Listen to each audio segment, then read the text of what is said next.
చాలా మంచిది. మరి ఈరోజు కొద్ది నిమిషాల పాటు ఈ యొక్క ఫాదర్స్ డే సందర్భంగా కొన్ని మాటలు మనము ధ్యానం చేసుకుందాము. దానికంటే ముందుగా నాన్న మీద రాసినటువంటి 2 కవితలు చదువుతాను. నేను నాన్న మీద రాయబడినటువంటి 2 కవితలు చదువుతా. అమ్మ జీవం పోస్తే ఆ జీవనానికి జీవితం ఇచ్చేది నాన్న. ఓర్పుకు మార్పుకు మార్గదర్శి నాన్న. జీవిత పాఠాలు నేర్పే మొదటి గురువు నాన్న. దేవుని స్తోత్రం. నిజముగా అమ్మ కడుపులో రక్తం పంచుకొని మనల్ని కంటది.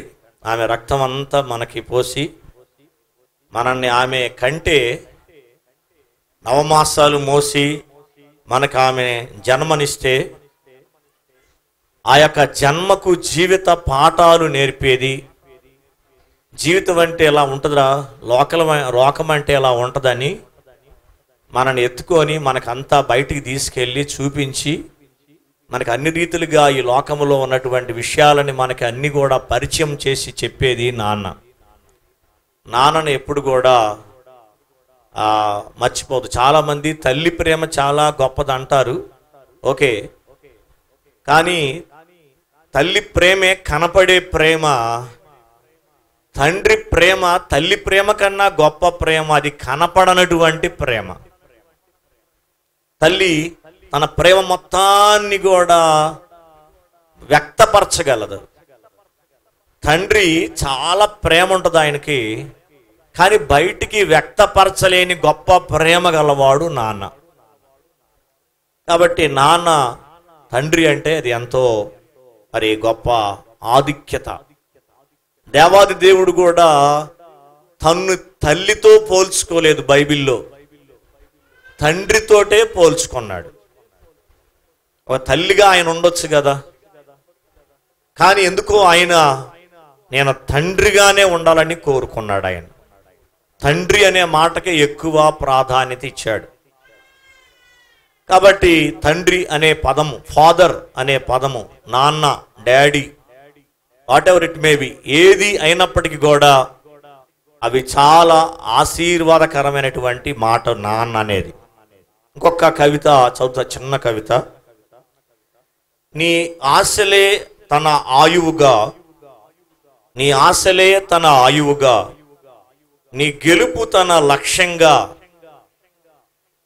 నీ గెలుపు తన లక్ష్యంగా, నీ జీవితాన్ని నిలబెట్టేందుకు, నీ జీవితాన్ని నిలబెట్టేందుకు నీ కోసం నిత్యం శ్రమించే నిస్వార్థ శ్రామికుడు నాన్న. నీ కోసం నిత్యం శ్రమించే నిస్వార్థ సేవకుడు నాన్న. కాబట్టి నిజంగా నాన్న పడే బాధ, అమ్మ అన్నం కూరలు పెట్టి పొద్దాక ఉదయాన్నే నుంచి సాయంత్రం వరకు ఏదో ఒకటి పెట్టాలి, తాగించాలి, మనల్ని మంచి బట్టలు, మంచి ఆరోగ్యంగా ఉండాలని తల్లి ఎప్పుడూ మనల్ని కనిపెడతా ఉంటుంది.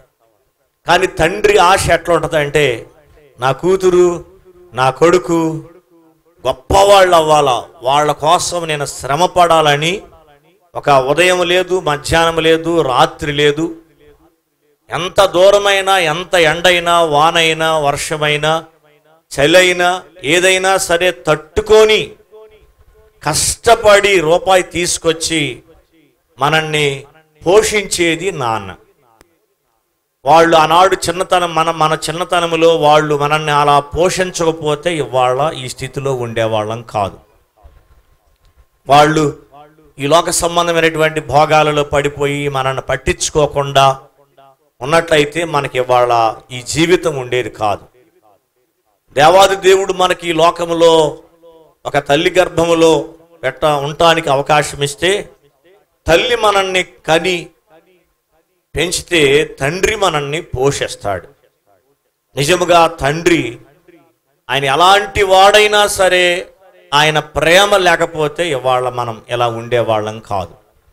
కాబట్టి ఈరోజు మనం నిజముగా మన కన్న తండ్రి మన డాడీకి నిజముగా ఎంతగానో శుభాకాంక్షలు చెప్పేటువంటి రోజు. కనీసం ఈరోజు మీరు మీ డాడీకి ఫాదర్స్ డే శుభాకాంక్షలు అని మీ డాడీకి చెప్పండి. మీ డాడీకి దగ్గరలో లేకపోతే ఫోన్ చేసైనా daddy wish you happy father's day అని కనీసం మీ డాడీకి మీరు చెప్పాలని నేను ప్రేమతో మనవి చేస్తున్నా. ఎందుకంటే వాళ్ళు మన దగ్గర నుంచి ఏమి కోరుకోరు. తల్లిదండ్రులు మనం మంచిగా బ్రతికితే చాలని కోరుకుంటారు. మనం మంచిగా బ్రతికి ఈ లోకంలో ఒక మంచి విలువైనటువంటి జీవితాన్ని జీవిస్తే చాలని తల్లిదండ్రులు కోరుకుంటారు. నేను ఒక మాట మీకు మనవి చేస్తున్నా, దేవుడు రుణము తల్లిదండ్రుల రుణము మనం ఎంత తీర్చుకున్నా తీర్చుకోలేము. తెలుసా మీకు ఆ సంగతి? అది అనుభవించిన వాళ్ళకే అర్థమైంది, మిగతా వాళ్ళకి అర్థం కాదు. ఎంత చేసినా ఎంత ఇచ్చినా దేవుడు రుణాన్ని తల్లిదండ్రుల రుణాన్ని మనం తీర్చుకోలేము. అందుకనే నేను ఎప్పుడు కూడా చర్చిలో చెప్పే నా ప్రసంగాలన్నీ కూడా కేవలం వాక్యానికి సంబంధమైనవే చెప్పను. నేను తల్లిదండ్రులకు సంబంధమైనది, భార్యాభర్తలు, బిడ్డలు, మరి ఉద్యోగస్తులు, శ్రమించేటువంటి కష్టజీవులు, చదువుకునే పిల్లలు అందరినీ దృష్టిలో పెట్టుకొని నేను వాక్యాలు చెబుతూ ఉంటాను. నేను ఎంతసేపటికి బైబిల్లో ఉన్న మాటలే కాదు, మనము ఈ లోకాన్ని కూడా తెలుసుకోవాలి. ఈ లోకములో ఉన్నటువంటి మంచి విధానంగా కూడా జీవించాల్సినటువంటి అవసరం ఉన్నది. యేసయ్య 12 సంవత్సరాల వయసులో దేవుని దయలోను, తల్లిదండ్రుల దయలోను, పెద్దల దయలోను, మనుషుల దయలోను వర్ధిల్లుచుండెను అని రాయబడింది. కాబట్టి మనమందరం కూడా నాకు బాగా దేవుడే ప్రార్థనే ముఖ్యం, ఈ లోకంలో నాకు తండ్రి తల్లితో సంబంధం లేదు అని కొంతమంది అనుకుంటారు. కానీ అలా ఎప్పుడూ చేయొద్దు మీరు.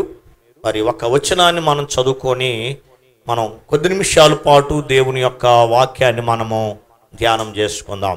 మత్తయి సువార్త 6వ అధ్యాయము 6వ వచనాన్ని చదువుకుందాం. నీ గదిలోనికి వెళ్ళి తలుపు వేసి రహస్యమందున్న నీ తండ్రికి ప్రార్థన చేయుము. అప్పుడు రహస్యమందు చూచు నీ తండ్రి నీకు ప్రతిఫలమిచ్చును. చిన్న ప్రార్థన చేసుకుందాం తలలు వంచినట్టయితే. పౌలు మిక్కిలిగా ప్రేమిస్తున్న మా ప్రియ పరలోకమందున్న మా తండ్రి, మీకు వేలాది స్తుతి స్తోత్రాలు చెల్లిస్తున్నాం దేవా. మహోన్నతుడా, సర్వోన్నతుడా, సర్వశక్తిమంతుడా, సర్వాధికారి, సర్వసృష్టికర్త, నీకే వందనాలు స్తోత్రాలు అయా. కొద్ది నిమిషాలు పాటు దేవా మీ యొక్క వాక్యాన్ని తండ్రి మేము పంచుకోవాలని ఆశపడుచుండగా ఈ వాక్య భాగముల ద్వారా మీరు నాతో మాతో మాట్లాడండి. మా యొక్క ఆత్మీయ జీవితానికి కావలసిన ఆత్మ సంబంధమైన జీవాహారమైన వాక్యాహారంను తండ్రి మీరు మాకు దయచేయండి అయ్యా. అయా ఈ సమయంలో మాట్లాడుచున్నాను మీ యొక్క అయా సేవకుడిని, వినుచున్నటువంటి నీ యొక్క బిడలకు నీ పరిశుద్ధాత్మ అయా శక్తిని కృపా దయచేసి నడిపించి ఘనత మహిమ ప్రభావాలు మీరే పొందగలరాని నజరేయుడైన యేసుక్రీస్తు నామం పేరిట అడిగి వేడుకొనచ్చు ప్రార్థిస్తున్నాం తండ్రి. ఆమేన్, ఆమేన్. ఇప్పుడు మనం చదువుకున్నటువంటి మత్తయి సువార్త 6వ అధ్యాయము 6వ వచనము చూసినట్లయితే ఇక్కడ ప్రార్థన చేసే సమయంలో ఎలా ప్రార్థన చేయమని యేసయ్య చెప్పాడంటే, దేవాది దేవ, రాజాది రాజా, ప్రభువులకు ప్రభువ, నీకే వందనాలు స్తోత్రాలన్నీ చెప్పమని ఆయన మొదలు పెట్టమని చెప్పలేదు. దేవుణ్ణి ఎలా ప్రార్థన చేయాలని యేసయ్య కోరుకుంటున్నాడంటే తండ్రి, అంతే. ఆయన తండ్రిగా ఉండటానికి ఇష్టపడినటువంటి దేవుడు. ఏదో పెద్ద రాజులాగా మనకు అందనటువంటి ఎక్కడో గొప్ప మేఘాల మీద, పర్వతాల మీద, ఆకాశ విశాలములో ఎక్కడో ఉన్నటువంటి వ్యక్తిగా ఆయన పరిచయం కావాలని కోరుకోలేదు. మనం ఎలా ఆయన పిలవాలని కోరుకున్నాడంటే పరలోకమందున్న మా తండ్రి అని పిలవమని కోరుకున్నాడు, అంతే. ఆ పిలిపే నాకు కావాలి, అదే నాకు ఇష్టమైనది, అలా పిలిస్తే నేను మీకు సహాయం చేస్తానని దేవుడు కోరుకున్నాడు. కాబట్టి నేను మనవి చేస్తున్నా, దేవాది దేవుడు కూడా, మనం ఆరాధించేటువంటి దేవాది దేవుడు కూడా తండ్రి అని పిలవటానికి, పిలిపించుకోవటానికి ఇష్టపడినటువంటి దేవుడు. ఎక్కడ కూడా పెద్ద పొగిడేటువంటి వ్యక్తిగా ఆయన మనం ఏదో పెద్ద పొగడాలని ఆయన కోరుకోవట్లేదు. తండ్రి అని పిలిస్తే చాలు అని కోరుకుంటున్నాడు. నేను ఒక్క మాట ఈ సమయంలో నేను మీ అందరికీ తెలియజేయాలని ఇష్టపడుతున్నా. ఈ లోకములో ఉన్న వాళ్ళందరికీ కూడా ఒక్కళ్ళే తండ్రి. మన కన్నటువంటి మీ డాడీ తండ్రి. కానీ క్రైస్తవులకి ముగ్గురు తండ్రులు ఉంటారు. క్రైస్తవులకి ముగ్గురు తండ్రులు ఉంటారు. ఒకటి మన కన్న తండ్రి అయితే చాలా ప్రాముఖ్యమైనది. కన్న తండ్రి కంటే కూడా గొప్ప ఆధిక్యత ఎవరికి ఇవ్వాలంటే పరలోకమందున్న తండ్రికి ఇవ్వాలి. అది ఆ మాట కూడా నేను బైబిల్లో ఉంది. నేను మీకు అన్ని రెఫరెన్స్లు చెబుతా ఈ సమయంలో. కాబట్టి దేవాది దేవుడు పరలోకమందున్న తండ్రి. ఆయన పరలోకమందున్న తండ్రి, మనన్న కన్నటువంటి మన డాడీ. మూడవది ఎవరయ్యా అంటే ఆత్మీయ తండ్రి. ఆత్మీయ తండ్రి అంటే సేవకుడు. మీకు ఎవరైతే వాక్యాహారాన్ని పెడుతున్నారో, మీకు ఎవరైతే మీరు రక్షింపబడటానికి కారణమయ్యి, అగో ఆత్మీయ బిడ్డలందరూ కూడా రక్షింపబడాలి, వీరందరూ కూడా వాక్యాహారాన్ని తీసుకొని ఆత్మీయంగా బలపడి రక్షింపబడాలి, వీరందరూ కూడా ఈ లోక సంబంధమైన ఆశల్లో పడిపోకుండా దేవుని యొక్క చిత్తానుసారం జీవించాలని మీ కొరకు ఎవరైతే ప్రయాసపడి మీ కొరకు ప్రార్థన చేస్తున్నారో, మీకు వాక్యాన్ని బోధిస్తున్నారో, మీరు ప్రభు యొక్క చిత్తానుసారంగా జీవించడానికి ప్రయత్నం చేస్తున్నారో వారు ఆత్మీయ తండ్రి. అందుకనే చాలామంది చూసినట్లయితే పాస్టర్ గారిని ఫాదర్ అంటారు, మా యొక్క ఆత్మీయ తండ్రి అని కూడా పోలుస్తారు. అట్లా పోల్చబడిన సందర్భం కూడా బైబిల్లో ఎక్కడైనా ఉందా లేదా? నేను ఎక్కడ ఏ మాట చెప్పినప్పటికీ కూడా అది బైబిల్లో వాక్యానుసారంగా ఉంటేనే చెబుతా. లేకపోతే నా సొంత మాటలు నా ఊహకు వచ్చినాయి, లేకపోతే నాకెవరో పెద్దోళ్ళు ఏదో చెప్పారు కాబట్టి ఆ మాటలు చెప్పడానికి నేను ఇష్టపడను. ప్రతి మాటకు కూడా వాక్యాధారం ఉండాలి. వాక్యాధారం లేకుండా ఏ మాట చెప్పకూడదు. ఎందుకంటే దేవుని యొక్క వాక్యంలో రాయబడి ఉంది, ఒక సున్నా అయినా ఒక పొల్లు అయినా దీంట్లో మనం చేర్చడానికి అవకాశం లేదు. ఒక సున్నా అయినా పొల్లు అయినా తీసివేయడానికి కూడా మనకు అవకాశము లేదు. ఉన్నది ఉన్నట్టుగానే మనం తెలుసుకోవలసినటువంటి అవసరత ఉందని నేను మీకు మనవి చేస్తున్నా. ఓకే, ఈ సమయంలో ముందు తండ్రి యొక్క గొప్పతనాన్ని గురించి నేను మీకు చెప్పాలని ఇష్టపడుతున్నా. ఎందుకంటే తల్లిదండ్రులుగా ఉన్నటువంటి వారు చాలామంది ఈ దినాలలో తండ్రి వాళ్ళ బాధ్యత నెరవేర్చినటువంటి తండ్రులు ఉంటున్నారు. చాలా విచారకరమైనటువంటి విషయం. ఈ ఫాదర్స్ డే రోజు ప్రతి తండ్రి కూడా కొన్ని విషయాలు తెలుసుకోవలసినటువంటి అవసరత ఉంది.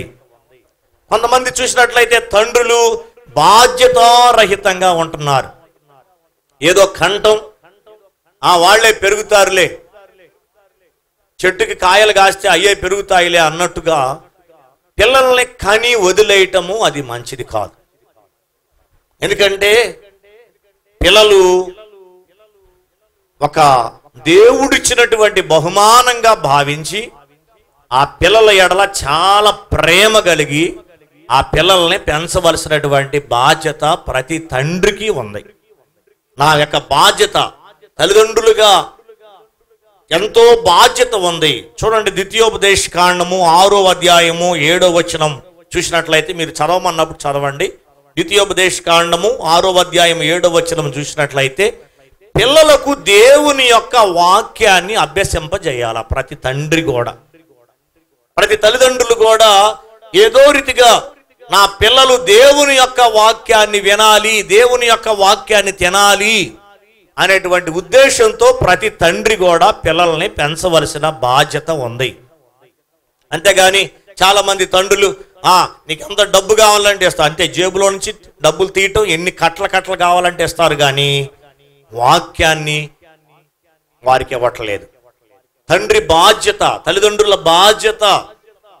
ఎందుకంటే మీరు బాగా అన్నం పెడుతున్నారు, మంచి బట్టలు వేస్తున్నారు, మంచి పెద్ద పెద్ద స్కూళ్ళలో కాన్వెంట్లలో చదివేస్తున్నారు, కానీ వాళ్ళు ఎంత గొప్ప చదువుకున్నా వాళ్ళకి నీతి న్యాయాలు తెలియకపోతే వారి జీవితంలో ఫెయిల్ అయిపోతారు. కాబట్టి ప్రతి తండ్రి కూడా తప్పనిసరిగా నా పిల్లలు వాక్యాన్ని నేర్చుకోవాలా, నా పిల్లలు ఆత్మీయంగా జీవించాలా, నా పిల్లలు రక్షింపబడాలా, నా పిల్లలు దేవుని యొక్క సన్నిధిలో సాగిపోవాలనే ఉద్దేశంతో ప్రతి తల్లిదండ్రులు కూడా పెంచవలసిన బాధ్యత ఉన్నది. నిర్గమకాండము 2వ అధ్యాయము 9వ వచనము చూసినట్లయితే తల్లులు పిల్లలకి పాలిచ్చి ఎలా పెంచుతారో దేవుని యొక్క వాక్యం అనే పాల ద్వారా పిల్లలని పెంచవలసిన బాధ్యత ఉంది. వాక్యము పాల వంటిది అని బైబిల్లో రాయబడం. పాల వంటి వాక్యముతో పిల్లలని పెంచవలసిన బాధ్యత ఉండదని మీకు మనవి చేస్తున్నా.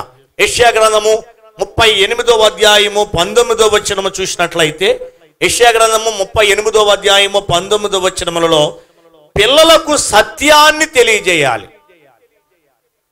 పిల్లలకు వాళ్ళు చక్కగా సత్య మార్గములో నడిచేటువంటి వాళ్ళగా, చాలా మంచి ప్రవర్తన కలిగి జీవించేటువంటి వాళ్ళగా పెంచవలసిన బాధ్యత ఉందని నేను మీకు మనవి చేస్తున్నా.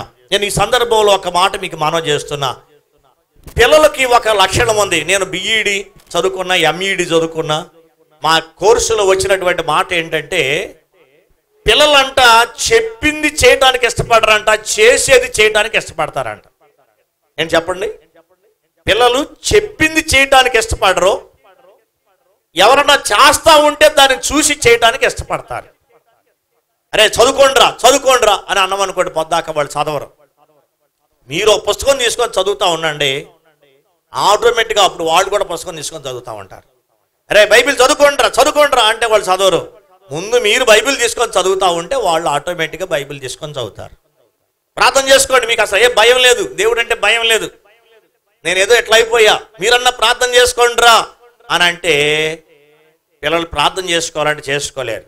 మీరు ముందు మోకాళ్ళేసి ప్రార్థన చేసుకునే అలవాటు మీకుంటే మీ పిల్లలు ఆటోమేటిక్గా వాళ్ళు కూడా మోకాళ్ళేసి ప్రార్థన చేసుకుంటారు. అందుకని దేవుని యొక్క వాక్యంలో ఏమని రాయబడి ఉందంటే బాలుడు నడువవలసిన త్రోవను వానికి నేర్పుము, వాడు పెద్దవాడైనప్పటికీ దాని నుండి తొలగిపోడు. ఆ బాధ్యత ఎవరిది? తల్లిదండ్రులదే. కాబట్టి తప్పనిసరిగా ప్రతి పిల్లలు కూడా దేవుల్లో అభివృద్ధి అవటానికి ప్రతి తల్లిదండ్రులు కూడా కృషి చేయవలసినటువంటి అవసరత ఉన్నదని నేను మనవి చేస్తున్నా. సామెతల గ్రంథము 22వ అధ్యాయము 6వ వచనము చూసినట్లయితే పిల్లలకు దేవుని యొక్క మార్గాన్ని నేర్పేటువంటి వాళ్ళగా ప్రతి తల్లి ప్రతి తండ్రి కృషి చేయాలి. స్కూల్కి వెళ్ళకపోతే ఎంతో బాధ్యత తీసుకొని వాళ్ళ స్కూల్ దగ్గర తీసుకెళ్ళి మధ్యాహ్నం క్యారేజ్ తీసుకెళ్ళి నానా బాధలు పడి ఎన్నైనా చేస్తారు. కానీ సండే స్కూల్కి రాకపోతే పిల్లల్ని పంపించరు. ఆ సండే స్కూల్ ఆదివారం అన్న వాళ్ళు రెస్ట్ తీసుకోకపోతే ఎట్లే, పడుకోనన్న కాసేపు పడుకో, 10 గంటల దా పడుకో అమ్మా, లేకపోకమ్మా. ఆదివారం అన్న వాడు సినిమా పెట్టుకొని చూడకపోతే ఏం బాగుంటుందిలేరా, ఆదివారం అన్నా కాస్త వాళ్ళు ఫ్రీగా ఎంజాయ్గా సినిమాలు పెట్టుకొని చూడండి అని అంటే వాళ్ళు అయ్యే నేర్చుకుంటారు. స్కూల్కి పంపించినట్టు ఆదివారం ఉదయాన్నే వాళ్ళని లేపి చక్కగా సండే స్కూల్కి పంపించి సండే స్కూల్ నుంచి వచ్చినాకనే మళ్ళీ వాళ్ళు స్నానం చేయించి మళ్ళీ చక్కగా మందిరానికి ఆరాధనకి వెంట పెట్టుకొని వస్తే వారి జీవితంలో ఎంతో దీవెనకరంగా మారతారు. అలా చేయకుండా మీరు ఎప్పుడో పెద్దోళ్ళు అయిన తర్వాత వాళ్ళు చెడిపోయిన తర్వాత చెడ్డ అలవాట్లు అని నేర్చుకున్న తర్వాత అరే మందిరానికి వెళ్ళరా అంటే వాళ్ళు వెళ్తారేంటి?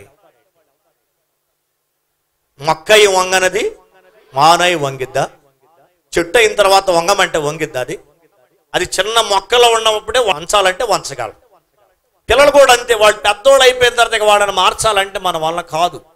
కాబట్టి వాళ్ళు చిన్న వయస్సులో ఉండగానే దేవుని యొక్క సన్నిధిలో ఉండేటట్టుగా చూసుకోవాలి. మత్తయి సువార్త 18వ అధ్యాయము 10వ వచనం చూసినట్లయితే పిల్లలను తృణీకరించకుండా చూసుకోవలసిన బాధ్యత కూడా తల్లిదండ్రులకు ఉంది.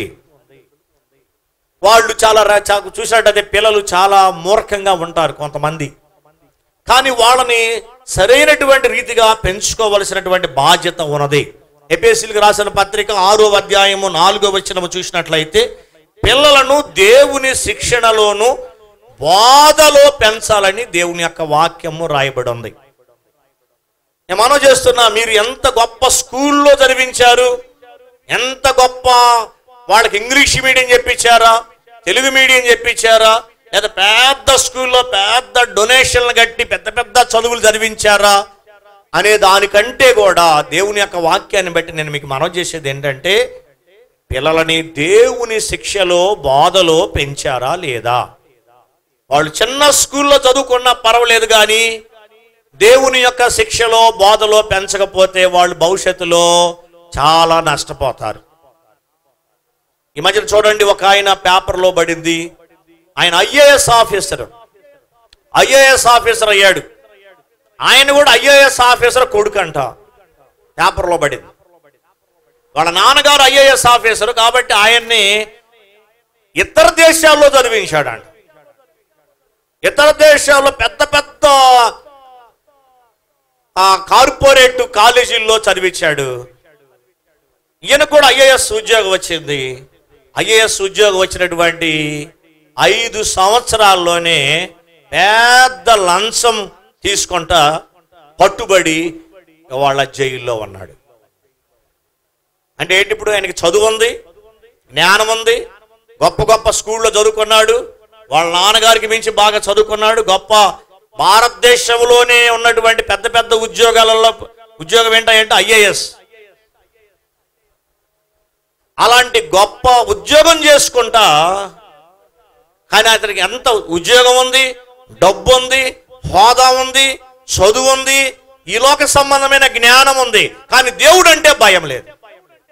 దేవుడు అంటే భయం లేకపోవటం వలన లంచం తీసుకోవటమే తప్పు అనేది తెలియదు.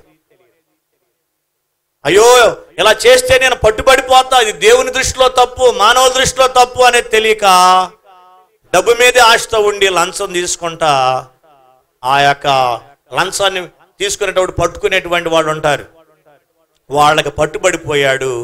ఇవాళ ఓసలు లెక్కేస్తున్నాడు. కాబట్టి మనం చేస్తున్న పిల్లలు వాళ్ళకి చిన్న ఉద్యోగాలైనా పర్వాలేదు, కానీ వాళ్ళు దేవుని యందు భయభక్తులు లేకుండా పెరిగితే వాళ్ళ జీవితంలో నష్టపోతారని దేవుని యొక్క వాక్యాన్ని బట్టి నేను మీకు తెలియజేస్తున్నా. ఎందుకంటే పిల్లలని చాలా జాగ్రత్తగా పెంచవలసినటువంటి బాధ్యత ఉంది. చూడండి, సామెతల గ్రంథము చదవండి, ఈ యొక్క వచనాన్ని. సామెతల గ్రంథము 3వ అధ్యాయము 12వ వచనాన్ని మనం చదువుకుందాం. సామెతల గ్రంథము 3వ అధ్యాయము 12వ వచనం. తండ్రి తనకు ఇష్టడైన కుమారుని గద్దించు రీతిగా, తండ్రి తనకు ఇష్టడైన కుమారుని గద్దించు రీతిగా యెహోవా తాను ప్రేమించే వారిని గద్దించు, యెహోవా తాను ప్రేమించు వారిని గద్దించును. నేను ఒక మాట మీకు మనవి చేస్తాను. ఇక్కడ 2 విషయాలు నేర్చుకోవాలి. తండ్రులు నేర్చుకోవాలా, పిల్లలు నేర్చుకోవాలి. తండ్రులు గద్దిస్తా ఉంటే మా మమ్మీ చాలా మంచిది, కానీ మా డాడీ పొద్దాక గద్దించే పనే, డాడీ మంచోడు కాదనుకుంటారు కొంతమంది. కానీ దేవుడు చెప్పిన బాధ్యత, పిల్లలని గద్దించాల్సిన బాధ్యత దేవుడు పెట్టాడు. తండ్రి తప్పనిసరిగా పిల్లలని గద్దించాలి. చదువు, మళ్ళొకసారి చదువు. తండ్రి తనకు ఇష్టడైన కుమారుని గద్దించు రీతిగా. మీకు ప్రేమ ఉందంటే గద్దించడం మీరు నేర్చుకోండి. చాలా మంది ప్రేమ ఉందంటే పొద్దాక ముద్దులు పెట్టుకుంటారు. వాళ్ళకి కావాల్సిన ఎంత డబ్బు కావాలంటే ఎంత ఇస్తారు. డాడీ 100 రూపాయలు కావాలంటే 100, 1000 కావాలంటే 1000, నాకు పలానా డ్రెస్ కావాలంటే పలానా డ్రెస్సు, అన్ని కొని పెడతారు, కానీ గద్దించరు. అదేంటంటే పెద్ద గణనగా చెప్పుకుంటారు, నా పిల్లోడి మీద నేను ఏనాడు కూడా చెయ్యకుండా పెంచుకున్నానండి. అదో పెద్ద గొప్పతనం అనుకుంటున్నారా? బైబిల్ ఒప్పుకోవట్లేదు దాన్ని. బైబిల్ ఒప్పుకోవట్లేదు. మీరు మీ పిల్లల్ని ప్రేమిస్తున్నారు అంటే తప్పనిసరిగా గద్దించాలా, వాళ్ళని శిక్షించాలా. గద్దించినటువంటి కుమారుడు చెడిపోతాడు, గద్దించినటువంటి కుమార్తె చెడిపోద్ది. మా అమ్మాయినండి, నేను ఆడపిల్ల కదండి, ఏం కొట్టానండి, అందుకని మా అమ్మాయి నేను ఎప్పుడు కొట్టనండి, తిట్టనండి, వాళ్ళ అమ్మే చూసుకుంటుందని డాడీ వదిలిపెడితే ఆడపిల్లలు కూడా చెడిపోయే ప్రమాదం ఉంది. జాగ్రత్త. తండ్రి తప్పనిసరిగా పిల్లలని గద్దించే బాధ్యత, దండించే బాధ్యత తండ్రికి ఉంది. అలా మీ నాన్నగారు కూడా మిమ్మల్ని ఎప్పుడైనా గద్దించినప్పుడు మా మమ్మీ మంచిది, మా డాడీ మంచోడని అనబాకండి. మీరు అలా గద్దిస్తున్నాడంటే మీ డాడీ మిమ్మల్ని మీ యొక్క క్షేమము కోరే, మీరు మంచిగా బ్రతకటం కొరకే, మీరు మంచిగా జీవించడం కొరకే మీ డాడీ గద్దిస్తున్నాడు. అది దేవుడు చెప్పినటువంటి ఆజ్ఞ అని మీరు పిల్లలు కూడా జ్ఞాపకం ఉంచుకోవాలి. చూడండి, మరొక వచనం కూడా చూద్దాం. 13వ అధ్యాయం 24వ వచనం కూడా చదువుకుందాం. సామెతల గ్రంథము 13వ అధ్యాయము 24వ వచనం. బెత్తము వాడని వాడు ఏం వాడాలా? స్వీట్లు కొనుక్కురావాలా పొద్దాక. ఏంటమ్మా, పిల్లలంటే ప్రేమ ఉండాలంటే బాగా స్వీట్లు, రోడ్డు మీద దొరికే అంటూ అంతా తీసుకొచ్చి వాళ్ళకి బాగా జేబుల్లో పెడితే మంచిదా? ఏం వాడాలంటే ఎక్కువగా బెత్తము వాడని వాడు బెత్తము వాడని వాడు తన కుమారునికి విరోధి. ఎవరమ్మా? మీ అబ్బాయిని మీరు కొట్టట్లేదంటే దేవాది దేవుడు చెబుతున్నాడు ఇవాళ, మీ అమ్మాయిని మీ అబ్బాయిని మీరు కొట్టట్లేదంటే మీరు మీ పిల్లలకి మీరు ఎవరంట? తండ్రి కాదు, తల్లి కాదు, విరోధి. వాళ్ళ భవిష్యత్తులో చెడిపోవడానికి మీరే కారణం. ఒక పిల్లోడు ఒక పిల్ల చెడిపోయారంటే దానికి కారణం ఏంటంటే ఒక తండ్రే లేదా తల్లి. తప్పనిసరిగా పిల్లలని కొట్టాలి, దండించాలి. బెత్తం పెట్టి కొట్టమని చెబుతున్నాడు దేవుడు. మన చేత్తో కాదు, చేత్తో ఒకటే కాదు, బెత్తం పెట్టి కొట్టాలి. మీరేంటో పెద్ద గొప్పతనంగా చెప్పుకుంటున్నారు, మా అబ్బాయి మీద అండి నేను ఎప్పుడు కూడా పొల్ల ఇరిసి ఒక్క దెబ్బ కూడా వేయకుండా పెంచుకుంటున్నానండి. పెంచుకో బాగా పెంచుకొని వాళ్ళు చివరికి ఎట్ట తయారైపోతారంటే చాలా బ్యాడ్ క్యారెక్టర్లోకి వెళ్ళిపోతారు.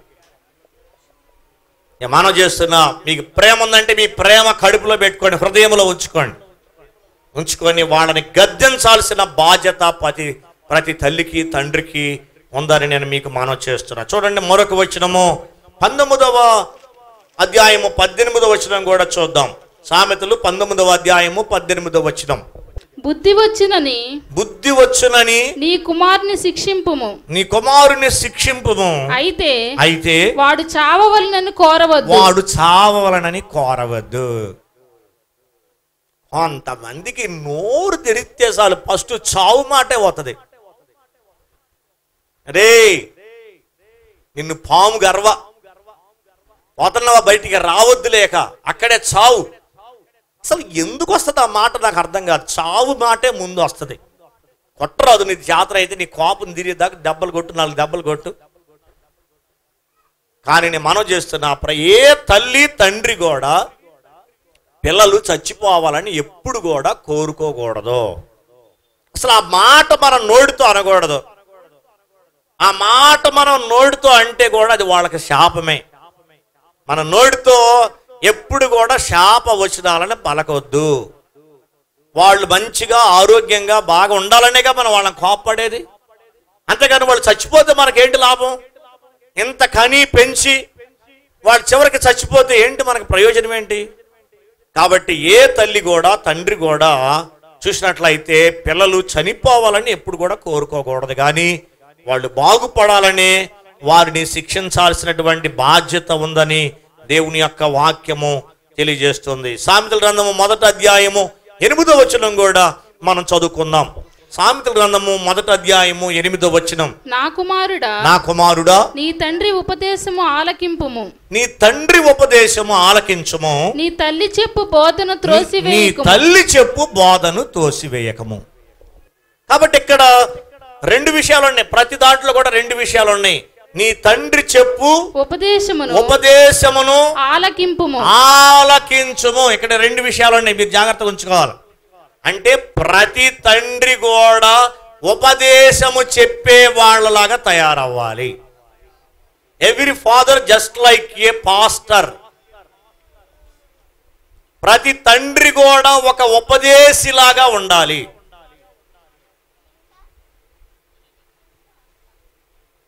ప్రతి పిల్లలు కూడా వాళ్ళ నాన్నగారు పాస్టర్ గారు అయితే వాళ్ళ పిల్లలు వాళ్ళ దగ్గర సంఘ బిడ్డల్లాగా ఉండాలి. అంటే దీని అర్థం ఏంటయ్యా అంటే అలాంటి దీవెనకరమైనటువంటి వాతావరణం మన ఇంట్లో ఉండాలి. తండ్రి తన పిల్లలకి దేవుని యొక్క వాక్యాన్ని చెప్పగలిగేటువంటి తండ్రిగా ఉండాలి. వాళ్ళ పిల్లలు ఒక దైవ సేవకుడు వాక్యం చెబుతా ఉంటే ఎంత జాగ్రత్తగా వింటారో సంఘ బిడ్డలు అలాంటి వినేటువంటి వాళ్ళలాగా ఉండాలి. అంతేగాని నేను సిగరెట్ తాగుతున్నారా, నువ్వు మాత్రం తాగొద్దని చెప్పేటువంటి ఉంటే అది బోధ ఎట్లా అవుద్ది? ఉపదేశం అంటే నువ్వు చెయ్యాలి, చెప్పాలి. నేనేదో అలవాటు పడ్డారా, నేను సిగరెట్ తాగుతున్నా, నేను మందు తాగుతున్నా, నేనేదో తిరిగి వస్తున్నా, నువ్వు మాత్రం తిరగొద్దురా అనేటువంటి చెప్పేటట్టుగా ఉంటే వాళ్ళు మీరేదో పెద్దోళ్ళు కాబట్టి మీరు భయపడతా ఆ కాసేపు విన్నట్టుగా కనపడతారు. తర్వాత మీరు బయటికి వెళ్ళిపోయిన తర్వాత ఆ సిగరెట్ పొద్దాక డాడీ తాగుతున్నాడు, దాంట్లో ఏం టేస్ట్ ఉందనో బాగా తాగుతున్నాడు, లోపలికి పీల్చుకుంటున్నాడు, ముక్కుల ద్వారా వదులుతున్నారు, కమ్మగా ఏంటో అన్నట్టుగా ఫీల్ అవుతున్నాడు, దాంట్లో ఏం టేస్ట్ ఉందని వాళ్ళు తండ్రి లేనప్పుడు వాళ్ళు కూడా వెలిగించుకొని చూస్తూ ఉంటారు. అదే రకంగా ఈ డ్రింక్ తాగేటువంటి వాళ్ళు కూడా కమ్మగా గ్లాసులో పోసుకొని ఇంట్లో తెచ్చుకొని భార్య పిల్లలు చూసేటట్టుగా కొంతమంది తాగుతూ ఉంటారు. తాగొచ్చి ఇంటికి వస్తూ ఉంటారు, మా డాడీ ప్రతిరోజు తాగుతూ ఉంటాడు, దాంట్లో ఏం టేస్ట్ ఉందో అని వాడు కూడా ఎప్పుడైనా తాగడానికి ప్రయత్నం చేస్తాడు. జాగ్రత్త. Every father must be A model pastor. ప్రతి ఒక్క తండ్రి కూడా ఒక ఆదర్శవంతమైనటువంటి ఒక సేవకుల్లాగా ఉండాలి. అలా ఉన్నప్పుడు ఆ పిల్లలు బాగుపడతారు. అలా ఉన్నప్పుడు తప్పనిసరిగా వాళ్ళ జీవితంలో అభివృద్ధి చెందుతారు. ఈ ఫాదర్స్ డే రోజు, ఈ తండ్రుల దినోత్సవం రోజు ప్రతి తండ్రి కూడా, ప్రతి తల్లి కూడా తప్పనిసరిగా మీరు ముందు మోడల్గా ఉండాలి. మీరు సినిమాలో మంచి డ్యాన్సులు, క్లబ్ డ్యాన్సులు పెట్టుకొని చూసుకుంటా, రే నువ్వు చదువుకోరా, నాకే పని బాట లేదని నేనేదో సినిమాలు పెట్టుకొని చూస్తున్నా, కానీ నువ్వు బైబిల్ తీసుకొని చదువుకొని ఆ గదిలోకి వెళ్ళి చదువుకో అంటే ఆ గదిలో టీవీ సౌండ్ వినపడదా? వాడు పుస్తకం చేతులోనే ఉంటుంది, వాడు ఉండి తలుపు సాట్లో ఉండి చూస్తూ ఉంటాడు, ఏం మంచి సీన్ వస్తుందో, మా నాన్న అమ్మ అక్కడ టీవీ చూస్తున్నారు, నన్నే చదువుకోమన్నారు అని వాడు మనసంతా టీవీ దగ్గరే ఉంటుంది. యమాన చేస్తున్న ప్రభునందు ప్రియులారా, ముందు తల్లిదండ్రులుగా మీరు ముందు ఆదర్శవంతంగా ఉండండి, మీ పిల్లలకి చెప్పండి. అప్పుడు చక్కగా మీ పిల్లలు కూడా మీ మాటలు వింటారని దేవుని యొక్క వాక్యము తెలియజేస్తుంది. సామెతల గ్రంథము 3వ అధ్యాయము 12వ వచనం కూడా చదువుకుందాం. సామెతల గ్రంథము 3వ అధ్యాయము 12వ వచనం.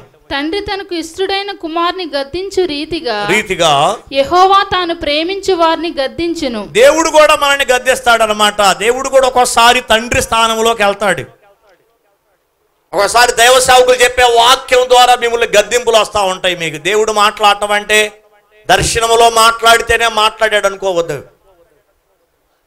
దైవ సేవకుడు వాక్యం చెప్పేటప్పుడు, టీవీలో వాక్యం వచ్చేటప్పుడు, బైబిల్ చదివేటప్పుడు, ఒక పాట వినేటప్పుడు, అప్పుడు కూడా దేవుడు మనల్ని గద్దిస్తాడు, మాట్లాడతాడు.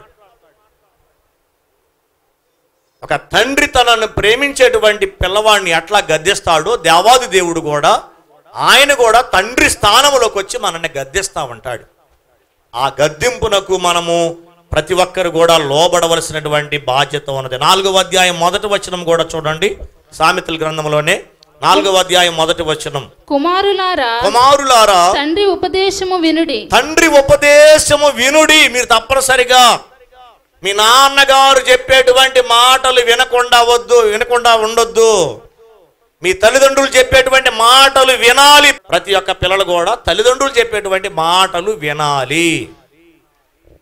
వాళ్ళు చెప్పేటువంటి ఉపదేశాన్ని చదువు, మళ్ళొకసారి చదువు. కుమారులారా తండ్రి ఉపదేశము వినుడి. అంటే కుమారులు అంటే మగ పిల్లలకే చెబుతున్నారు, ఆడపిల్లలకి చెప్పట్లేదు అనుకోవద్దు. కుమారత్వము అంటే ఆడపిల్లలైనా మగ పిల్లలైనా కుమారత్వము, ఇద్దరికి చెప్పేటువంటి మాటలు వినాలి. తల్లిదండ్రులు చెప్పే మాటలు. దేవాది దేవుడి తండ్రి అన్న వెంటనే క్రైస్తవులకు ఏం గుర్తు రావాలి చెప్పండి? పరమ తండ్రి, మీ నాన్నగారు, మీ యొక్క ఆత్మీయ తండ్రి చెప్పే మాటలు వినాలి. మీరు వివేకమునందునట్లు ఆలకించాలి. జాగ్రత్తగా చెప్పే వాక్యం చెప్పేటప్పుడు అటు చూడటం ఇటు చూడటం, ఇంకా వేరేదేదో రాసుకోవటం, పాటలు రాసుకోవటం, లేకపోతే అటు చూడటం ఇటు చూడటం, ఏదేదో మనసు పెట్టుకొని వింటే కాదు. మీరు మైండ్ అంతా దేవుని యొక్క వాక్యం మీద పెట్టుకొని వినవలసిన బాధ్యత ఉన్నది. 10వ అధ్యాయం 1వ వచనం కూడా చదువమ్మా. సామెతల గ్రంథం 10వ అధ్యాయము 1వ వచనం. జ్ఞానము గల కుమారుడు తండ్రిని సంతోషపరచును. జ్ఞానము గల కుమారుడు తండ్రిని సంతోషపెట్టును. బుద్ధి లేని కుమారుడు తన తల్లికి దుఃఖము పుట్టించును. తన తండ్రికి దుఃఖము పుట్టించును. నేను మనవి చేస్తున్నా ప్రభునందు ప్రియులారా, నిజముగా తల్లిదండ్రులు ఎంత బాధపడతారో, పిల్లలు చేసేటువంటి చెడ్డ పనులు చేస్తే వాళ్ళు హృదయంలో ఎంతో దుఃఖపడతారు. మీరు అనుకుంటున్నారు మా అమ్మ మా నాన్న ఏం పట్టించుకోవట్లేదు అనుకుంటారు. పిల్లలందరికీ నేను మనవి చేస్తున్నా, ముఖ్యంగా ఈ యొక్క అకాడమిక్ ఇయర్ స్టార్ట్ అయ్యే టైంలో చదువులకి మీరు వెళ్ళబోతున్నారు, కాలేజీలకి, స్కూళ్ళకి, హాస్టల్స్కి, ట్రైనింగ్లకి వెళ్ళబోతున్నారు. మీ అందరికీ నేను చెబుతున్నా, మీరు ఏ చిన్న పొరపాటు చేసినా మీ అమ్మ మీ నాన్న ఎంతో దుఃఖపడతారు వాళ్ళ హృదయంలో. అయ్యో నా కుమార్తెకి 0 మార్కులు వచ్చినాయి, అయ్యో నా కుమారుడికి చదువులో తక్కువ మార్కులు వచ్చినాయి, అయ్యో నా కుమారుడు వెనకబడిపోయాడు, అయ్యో నా కుమారుడు పలాని చెడ్డ పని చేస్తున్నాడు, అయ్యో మా అమ్మాయి పలాని అబ్బాయిని ప్రేమిస్తుందంట, అయ్యో మా అమ్మాయి పలాని అబ్బాయిని ప్రేమిస్తుందంట, అయ్యో ఇలాంటి చెడ్డ పేరు తెచ్చిపెట్టారండి నాకు అని వాళ్ళు తల ఎత్తుకొని బ్రతకలేరు. అసలు వాళ్ళు చాలా వేదన పడతా ఉంటారు. మీకు అది బాగా సంతోషం అనిపిస్తుందేమో, మీ ఫ్రెండ్స్కి మీకు అది కొన్ని విషయాలు సంతోషంగా ఉంటాయేమో, కానీ నేను మనవి చేస్తున్నా ఈ సమయంలో ప్రేమపూర్వకంగా మీకు ఆత్మీయ తండ్రిగా పిల్లలకి చెబుతున్నా నేను, దయచేసి మీరు అలాంటి పనులు చేయొద్దు. మీరు అలాంటి పనులు చేస్తే, మీరు చెడ్డ పనులలో ఉండిపోతే మీ నాన్నగారు, ఆత్మీయ తండ్రి, పరలోకమంత తండ్రి అందరూ కూడా దుఃఖపడతారు. మిమ్మల్ని పెంచి పోషించి ఇన్ని చేస్తే మీరు ఎలాంటి పనులు చేస్తే ఎలా? మీరు తల్లిదండ్రులకి సంతోషంగా ఉండాలి, వాళ్ళని సంతోషం కలగజేసినట్టుగా ఉండాలి, కానీ వాళ్ళకి దుఃఖము కలగజేసినటువంటి వాళ్ళగా ఉండకూడదని దేవుని యొక్క వాక్యము తెలియజేస్తుంది. దేవుని యొక్క వాక్యమైనా వినరా? అమ్మా నాన్న మాట వింటలేదు, మాస్టర్ల మాట వింటలేదు, ఎంతమంది ఎన్ని చుట్టాలు చెప్పినా పెద్దోళ్ళతో చెప్పించినా కొంతమంది వినరు. కనీసం దేవుని యొక్క వాక్యమైనా మీరు విని మీ ప్రవర్తన మార్చుకోకపోతే మీరు జీవితంలో చాలా నష్టపోతారు. కష్టపడి చదువుకొని ఈ లోకం వైపు చూడకుండా దేవుని వైపు చూస్తూ ప్రార్థన చేసుకుంటా మంచిగా చదువుకొని ఎట్లా ఈ ఉద్యోగం వచ్చేంతవరకు, ఎట్లా మీ నాన్న అమ్మ మీకు చూసి మీకు మంచి బిడ్డలను ఇచ్చి వివాహం చేసేంతవరకు మీరు చాలా జాగ్రత్తగా ఉండాలి. అంతేగాని మీ ఇష్టానుసారంగా ప్రవర్తించి మీ కాలేజీలో మీ ఫ్రెండ్స్ ఏదో చేస్తున్నారని, వాళ్ళు చేస్తున్నారని, వీళ్ళు మాట్లాడుతున్నారని అదేదో బాగుందనుకొని మీరు మీ ఇష్టానుసారంగా చేస్తే అందరికీ దుఃఖం మిగిలించిన వాళ్ళు అవుతారు. మీరు ఒక్కళ్ళు సంతోషపడితే సరిపోద్దా? మిమ్మల్ని కన్నటువంటి తల్లిదండ్రులకి మీరు దుఃఖాన్ని మిగిలించవద్దు.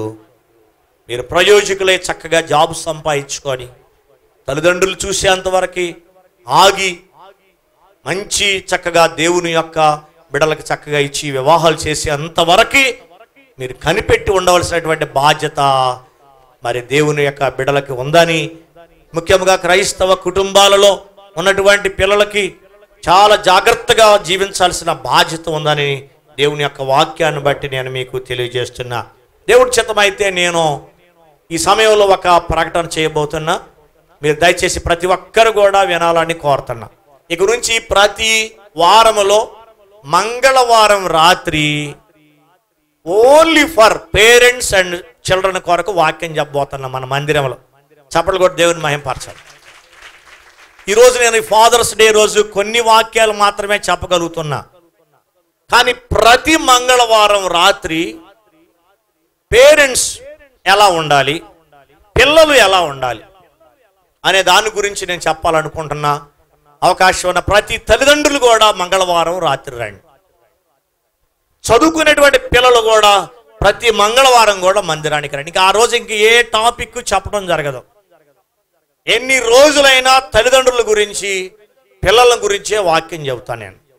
టీచర్ గారు ఒకవేళ నేను లేకపోతే సేవకురాలు కూడా ఆ వాక్యం చెప్పమని చెబుతాను నేను. కాబట్టి మీరు నేర్చుకోవాల్సిన చాలా విషయాలు ఉన్నాయి.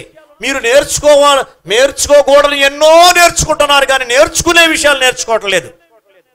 సినిమాల ద్వారా, టీవీల ద్వారా, వేరే వేరే కార్యక్రమాల ద్వారా, కొంతమంది మనుషుల ద్వారా ఎన్నెన్నో అనవసరమైన విషయాలు చాలా నేర్చుకుంటున్నారు, కానీ అవసరమైన తెలుసుకోవటం లేదు.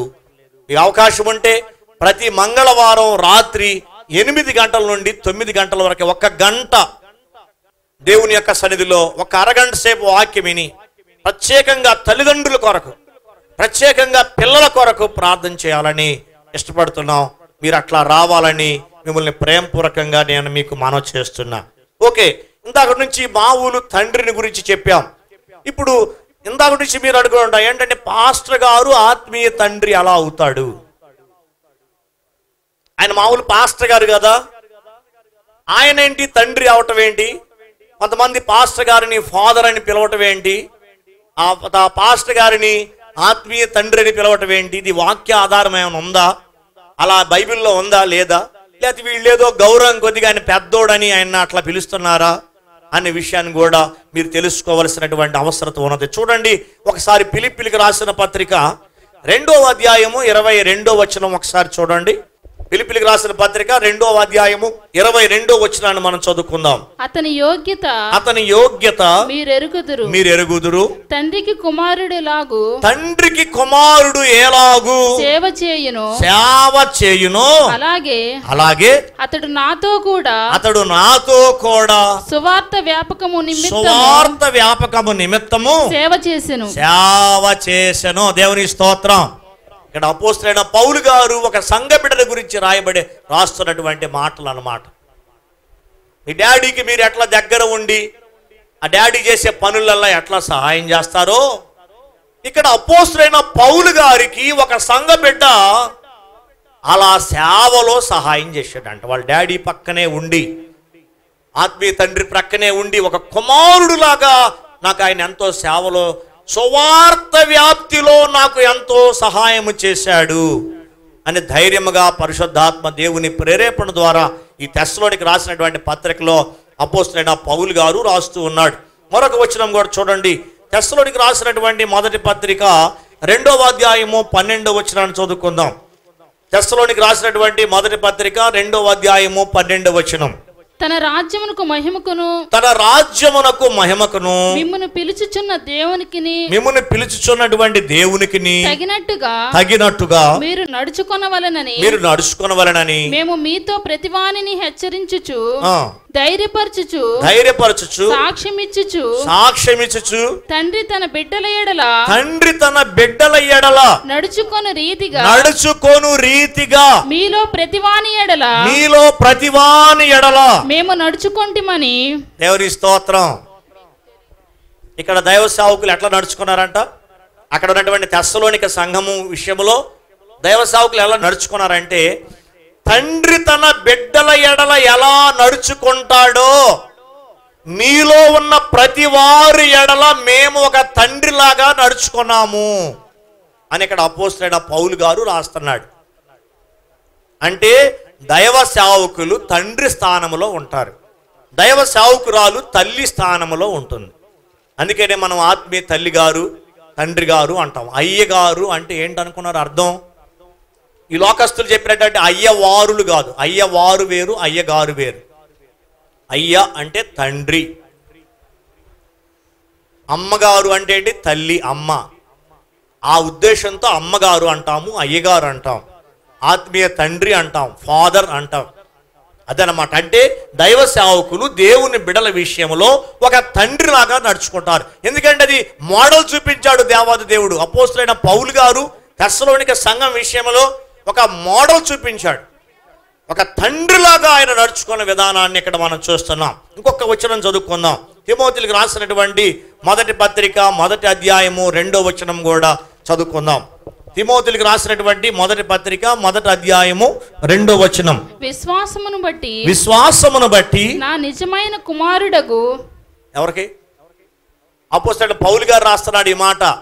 అపోస్తలుడైన పౌలు గారికి వివాహం కూడా అవ్వలేదు, కానీ తిమోతిని ఏమని అంటున్నాడో చూడండి. తన సంఘ బిడ్డ యవ్వనస్తుడైనటువంటి తిమోతిని ఏమని సంబోధిస్తున్నాడో చూడండి. బట్టి చదువమ్మా మొదటి నుంచి.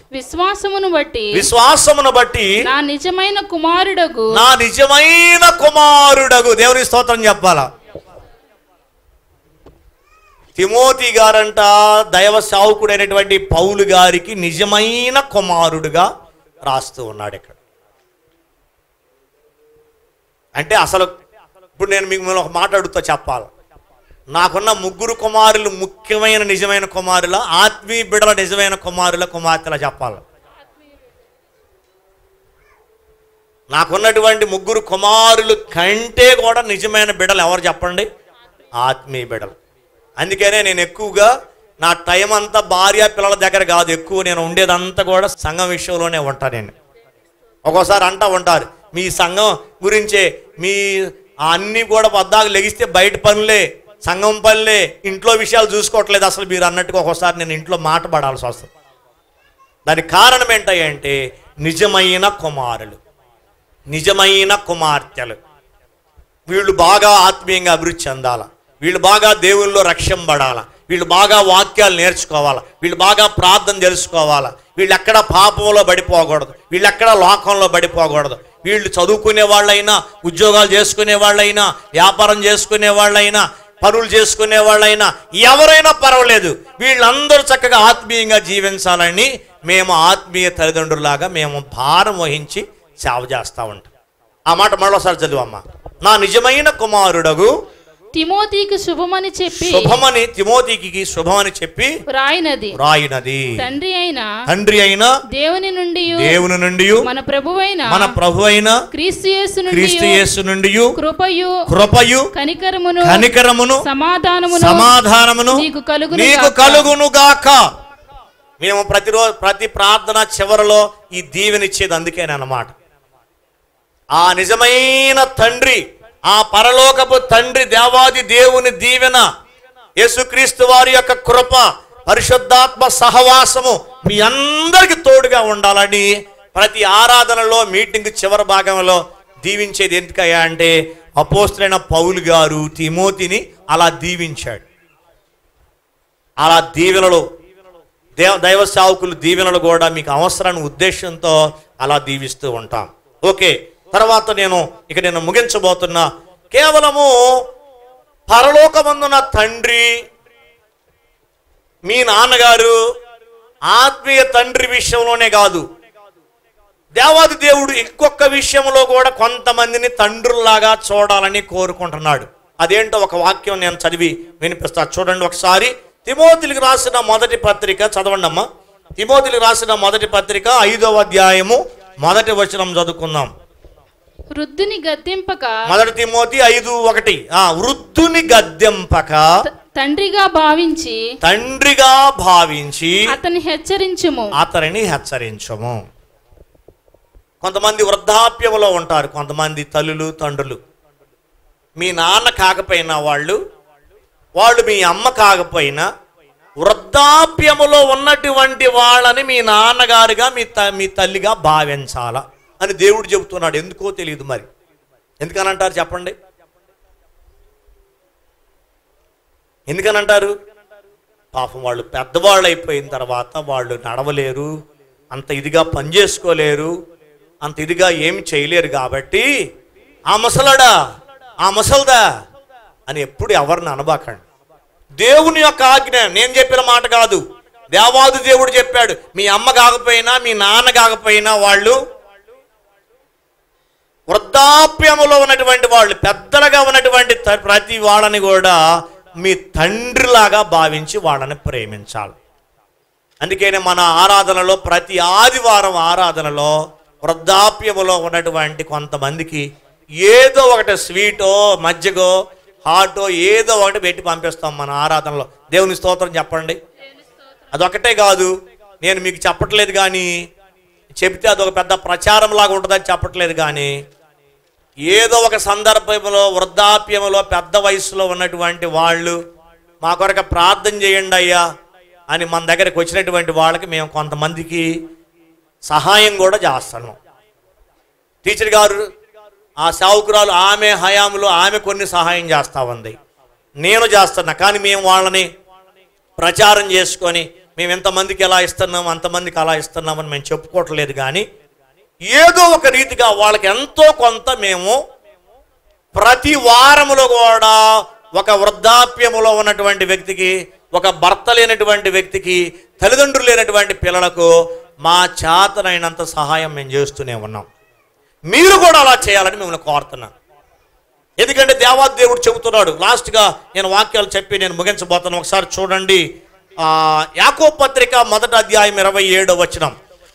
యాకోబు పత్రిక 1వ అధ్యాయము 27వ వచనం. తండ్రి అయిన దేవుని ఎదుట పవిత్రమును నిష్కళంకమునైన భక్తి ఏదనగా దిక్కులేని పిల్లలను విధవరాండ్లను వారి ఇబ్బందిలో పరామర్శించుటయు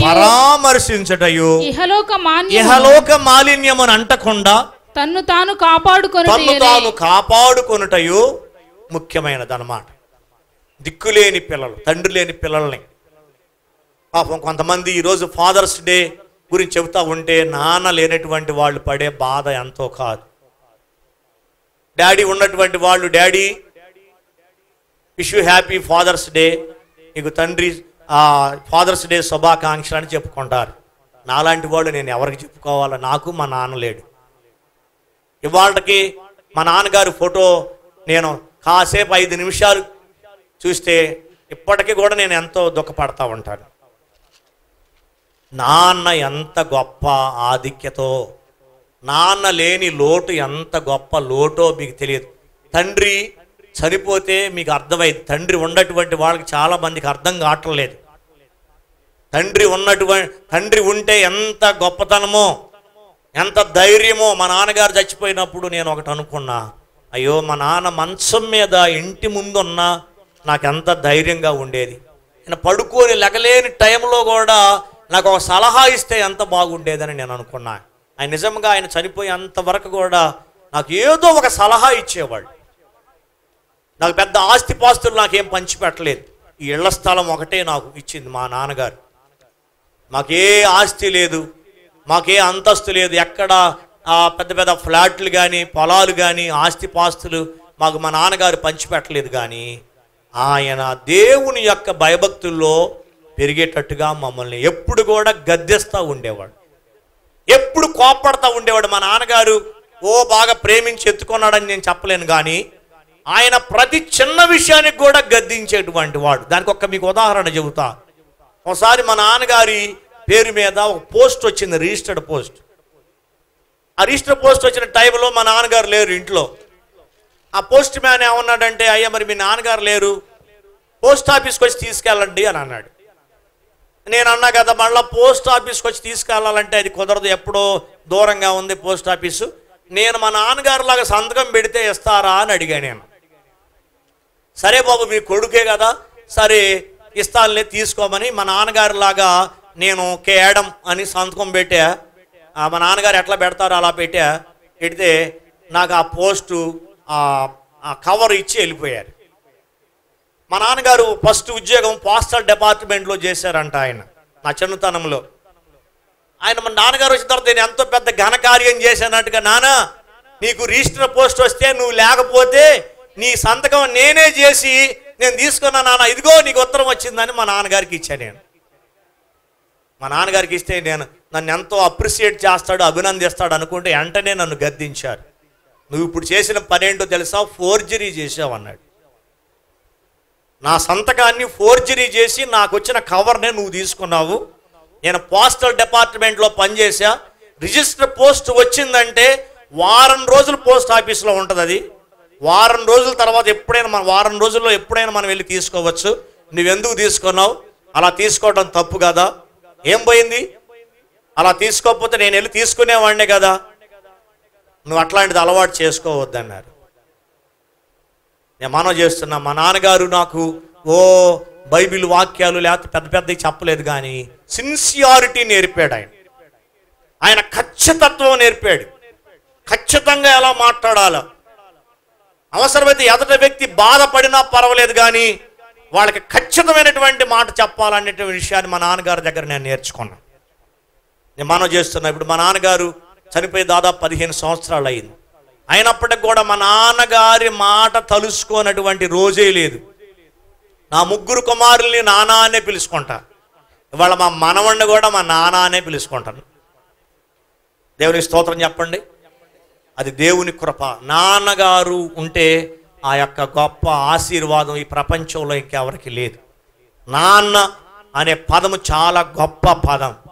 అందుకనే పరలోకమందున్న తండ్రి కూడా, తండ్రి తన కుమారుల ఎడల జాలి పడినట్లు నేను మీ ఎడల ప్రేమ చూపిస్తున్నాను. ఆకాశ విశాలమంత ఎత్తైన ప్రేమను మన ఎడల ఆయన చూపిస్తూ ఉన్నాడు. పడమటికి తూర్పు ఎంత దూరమో అంత విశాలమైనటువంటి ప్రేమను చూపించే పరమ తండ్రి ఎడల, మీకు జన్మనిచ్చినటువంటి మీ నాన్నగారి ఎడల, ఆత్మీయ తండ్రి విషయంలో, సంఘం విషయంలో, మీ బాధ్యతల విషయంలో ప్రతి ఒక్కరు కూడా చాలా జాగ్రత్తగా ఉండాలని ఒక సేవకుడుగా, ఒక ఆత్మీయ తండ్రిగా మీ అందరికీ తెలియజేస్తూ ముగిస్తున్నాను. దేవుడు తన మాటలను దీవించునుగాక. ఆమేన్. ప్రార్థన చేసుకుందాం. ఈ మాటలు కొంచెమైనా నాకు అర్థమైని అన్నటువంటి వాళ్ళు అవకాశం ఉంటే మీరు మోకరించి ప్రార్థన చేయాలని ప్రేమపూర్వకంగా నేను మీకు మనవి చేస్తున్నా. ఒకవేళ మోకరించలేకపోయినా కూర్చొనైనా నిలబడైనా మీరు నేను చేసేటువంటి ప్రార్థనలో మీరు ఏకీభవించి చివరిలో ఆమెన్ అన్నప్పుడు మీరు పెద్దగా ఆమెన్ అనాలని నేను మీకు ప్రేమపూర్వకంగా ఒక తండ్రిగా, ఆత్మీయ తండ్రిగా నేను మీకు తెలియజేస్తున్నా. ప్రార్థన చేసుకుందాం. ఈ సమయంలో ఈ మాటలు మీకు ఏమైనా కొంచెమైనా అర్థమయ్యాయా? ఈ మాటల ద్వారా మీ నిజముగా ఏమైనా కొంచెమైనా ఆత్మీయమైన మేలు పొందారా? ఈరోజు ఆరాధనకు వచ్చినందుకు ఈ దేవుని మాటలు ఏమైనా మీకు ఆత్మీయమైనటువంటి అర్థాన్ని ఇచ్చాయా? అలా ఇచ్చినట్లయితే ఈ మాటలు నిజముగా మిమ్మల్ని దీవించబడును గాక. ఈ మాటల ద్వారా మీరు, మీ కుటుంబాలు, మీ పిల్లలు, మీ కుటుంబ సభ్యులందరూ కూడా దీవించబడును గాక. ప్రతి తండ్రి దీవించబడును గాక, ప్రతి తల్లి దీవించబడును గాక, ప్రతి పిల్లలు కూడా దీవించబడును గాక. ప్రతి కుటుంబంలో కూడా తండ్రి ఎడల ప్రేమ ప్రతి బిడలకు దయచేయును గాక. అలాంటి కృప మనందరికీ దేవాది దేవుడు ఇచ్చును గాక. ప్రార్థన చేసుకుందాం. మమ్మల్ని మిక్కిలిగా ప్రేమిస్తున్న మా ప్రియ పరలోకమందున్న మా తండ్రి, మీకు వేలాది స్తుతి స్తోత్రాలు చెల్లిస్తున్నాం దేవా. మహోన్నతుడా, సర్వోన్నతుడా, సర్వశక్తిమంతుడా, నీకు స్తోత్రాలు నాయన. అయా, ఈరోజు తండ్రి అనే ప్రశస్తమైనటువంటి అంశాన్ని గురించి మేము ధ్యానం చేసుకోవడానికి అవకాశం ఇచ్చారు. ప్రభువా, నీకే వందనాలు, స్తోత్రాలు. ఇగో వచ్చినటువంటి ఈ మాటలు విలుచున్నటువంటి ఆత్మీయ బిడ్డలందరికీ నాయన మేము ఏమి ఇవ్వగలమయ్యా? మీ మాటలే ఇస్తున్నాం. మీ మాటలే మా జీవితానికి ఎంతో బలమైన కోటలు. ప్రభువా, నీకే వందనాలు, స్తోత్రాలు. అయ్యా, మేము ఏదేదో చెప్పి విషయాలు చెప్పి వాళ్ళని మేము బలపరచలేము, కానీ మీ యొక్క పరిశుద్ధ గ్రంథములో ఉన్నటువంటి వాక్యాల ద్వారానే మా యొక్క ఆత్మీయ బిడ్డలను బలపరచాలని మేము కోరుకుంటున్నాం. అయ్యా, జ్ఞాపకం చేసుకోండి. అయ్యా, ఈ మాటలు విన్న ప్రతి తండ్రి కూడా తనకున్నటువంటి తండ్రి బాధ్యతను మంచిగా నెరవేర్చుకునే భాగ్యము దయచేయండి నాయన. అయ్యో, నేను ఒక అమ్మాయికి తండ్రిని, ఒక అబ్బాయికి తండ్రిని, కొంతమంది పిల్లలకు నేను తండ్రిని. అయ్యో, నేను బాధ్యత కలిగి ఉండాలి. నా దేవునికి నేను భయపడి ఉండాలి. నా పిల్లలకు నేను ఉపదేశము చెప్పేటువంటి వాళ్ళగా ఉండాలని ప్రతి తండ్రి కూడా ఈ మాటల ద్వారా వారు నిశ్చయించుకొని వారి పిల్లలను ప్రభువా నీ కృపలో పెంచుకునే భాగ్యమును దయచేయండి. అదే రీతిగా పిల్లలు కూడా అయా, పరమ తండ్రి అయినటువంటి నీ మాటలు, వాళ్ళ నాన్నగారి మాటలు, దైవ సేవకుడైనటువంటి ఆత్మీయ తండ్రి మాటలు కూడా అయా బిడ్డలు జాగ్రత్తగా విని అయా తండ్రి ఉపదేశము ప్రకారము వారు జీవించగలిగే భాగ్యము దయచేయండి అయ్యా. అయ్యా, వారి జీవితంలో తండ్రిని దుఃఖ పెట్టేటువంటి వాళ్ళగా కాకుండా, అయా తల్లిదండ్రులు పరువు తీసేటువంటి వాళ్ళగా కాకుండా, అయా తల్లిదండ్రులు తలెత్తుకునేటువంటి అయా జీవించే విధముగా అలాని వాళ్ళ అబ్బాయి, అలాని వాళ్ళ అమ్మాయి ఎంత మంచి వాళ్ళో, వాళ్ళ పిల్లల్ని ఎంత చక్కగా పెంచారో అని తల్లిదండ్రులు గర్వపడేటట్టుగా ప్రతి పిల్లలు కూడా నడుచుకునే భాగ్యమును మీరు దయచేయండి. ముఖ్యంగా చదువుకునేటువంటి పిల్లలు బాధ్యతగా చదువుకొని వాళ్ళు ప్రయోజకులయ్యే భాగ్యమును మీరు దయచేయగలరని వేడుకొనిచున్నాం. అయ్యా, కొంతమంది చదువు మానేసి పని బాటలు చేసుకునేవారైనా, ఉద్యోగాలు చేసుకునేవారైనా ప్రభువా అయా నీ యొక్క చిత్తానికి లోబడి జీవించే భాగ్యం దయచేయండి. అయ్యా, కొంతమంది అయితే వివాహాలు అయిన తర్వాత అయ్యా తల్లిని తండ్రిని విడిచిపెట్టమని దేవుడు చెప్పాడని తల్లిదండ్రులు కొంతమంది పట్టించుకోవట్లేదు నాయన. అయా అయా మా ఆది కాండములో చెప్పినటువంటి నీ యొక్క భార్యను హత్తుకొని తల్లిని తండ్రిని విడిచిపెట్టమని ఉంది అంటే దాని అర్థము శాంతంగా విడిచిపెట్టమని కాదు, కానీ హత్తుకునే విషయంలోనే ఆ భార్య దగ్గర ఉండి కానీ మిగతా విషయాలన్నీ కూడా ప్రకటన గ్రంథము వరకు కూడా తల్లిదండ్రులను సన్మానించుము. నీవు దీర్ఘాయుష్యవంతుడగునట్లును, నీవు దీవించబట్టానికి, నీకు మేలు కలగటానికి నీ తండ్రిని తల్లిని సన్మానింపుము, వాళ్ళకి సహాయము చేయము. అలా చేయకపోతే నీకు చాలా నష్టం వస్తుంది. తండ్రి మాట వినకపోతే, తల్లి మాట వినకపోతే వారి జీవితంలో చాలా నష్టం వస్తుందని బైబిల్లో అనేక సందర్భాల్లో మీరు రాయించారు. చాలా మంది వివాహాలు అయిన తర్వాత తల్లిదండ్రులు విడిచిపెట్టి భార్యతోటే జీవిస్తున్నారు, తల్లిదండ్రులు పట్టించుకున్నటువంటి వారుగా ఉంటున్నారు. అలా కాకుండా వివాహాలు అయినా కూడా తల్లిదండ్రుల ఎడల ప్రేమ కలిగి, అయ్యా వారి ఎడల అనురాగము కలిగిన ఆయన చక్కగా తల్లిదండ్రులు కూడా చూసుకుంటా, భార్య బిడ్డలను కూడా చూసుకుంటా, ఆత్మీయమైనటువంటి బిడ్డలుగా, ఒక ఆదర్శవంతమైన క్రైస్తవ కుటుంబాలుగా ప్రతి కుటుంబము కూడా ఉండడానికి సహాయము దయచేయగలరని నజరేయుడైన యేసుక్రీస్తు నామం పేరిట అడిగి వేడుకొనుచు ప్రార్థిస్తున్నాము తండ్రి. ఆమేన్. ఆమేన్. God bless you.